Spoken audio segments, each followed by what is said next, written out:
ಬಂದರೆ ನಿಮಗೆ 4 lakhs. Just ನೀವು ಪೀಪಲ್ನ ರೆಫರ್ ಮಾಡಬೇಕು. ಪ್ರತಿಯೊಬ್ಬರು ಹಾಗೆ ಮಾಡಬೇಕು. 350 ಕೊಡಬೇಕು, ಅವ್ರು 2 ಈ ಥರ ಡುಪ್ಲಿಕೇಶನ್ಸ್ ಮಾಡ್ತಾ ಹೋಗ್ತಾರೆ. ಅಮೌಂಟ್ ಅರ್ನ್ ಆಗ್ತಾ ಹೋಗುತ್ತೆ.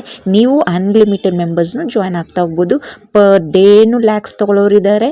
ಸೊ ಇದು ನಿಮ್ಮ ಕೆಪಾಸಿಟಿ, ನಿಮ್ಮ ಟ್ಯಾಲೆಂಟು. ಎಷ್ಟು ಫಾಸ್ಟಾಗಿ ನೀವು ಮನಿ ಅರ್ನ್ ಮಾಡ್ಬೋದು ಅಷ್ಟು ಬೇಗ ಅರ್ನ್ ಮಾಡಿ ಮಿಲಿನಿಯರ್ ಆಗಿ. ನಿಮ್ಮನ್ನು ನಂಬೋದಾ ಅಂತ ಕೇಳ್ತೀರಾ, ನಿಮ್ಮನ್ನು ನಂಬ್ತೀನಿ ಅಂತ ಹೇಳ್ತೀರಾ. ದಯವಿಟ್ಟು ನನ್ನನ್ನು ನಂಬೋದಾಗಲಿ ನನ್ನನ್ನು ನಂಬ್ತೀನಿ ಅನ್ನೋದು ಬೇಡ. ನಿಮ್ಮನ್ನು ನಂಬ್ತೀನಿ, ನಿಮ್ಮ ಮೇಲೆ ಕಾನ್ಫಿಡೆನ್ಸ್ ನೀವೇ ಬೆಳೆಸ್ಕೊಳ್ಳಿ. ಸೊ ಯಾವುದೇ ರೀತಿ ಒಂದು ಕೆಲಸ ಮಾಡಬೇಕು ಅಂದರೆ ಹಾರ್ಡ್ ವರ್ಕ್ ಬೇಕೇ ಬೇಕು. ಯಾವುದು ಈಸಿಯಾಗಿ ಕುತ್ಕೊಂಡಿರೋ ಜಾಗದಲ್ಲಿ ಮಲ್ಕೊಂಡಿರೋ ಜಾಗದಲ್ಲಿ ಬರೋದಿಲ್ಲ. ಸೊ ಕಷ್ಟಪಟ್ಟು ಕೆಲಸ ಮಾಡ್ತೀನಿ, ನಾನು ಮಿಲಿನಿಯರ್ ಆಗೋ ಇಂಟ್ರೆಸ್ಟ್ ಇದೆ ಅನ್ನೋರಾದರೆ ಕಷ್ಟಪಡಿ, ಆರಾಮ್ಸೆ ನೀವು ಮಿಲಿನಿಯರ್ ಆಗಿ. ನಿಮ್ಮ ಹತ್ರ ಆ ಒಂದು ಟ್ಯಾಲೆಂಟು, ನಿಮಗೆ ಆ ಒಂದು ಹಾರ್ಡ್ ವರ್ಕು ಕೆಲಸ ನೀವು ಮಾಡೋಕ್ಕೆ ರೆಡಿ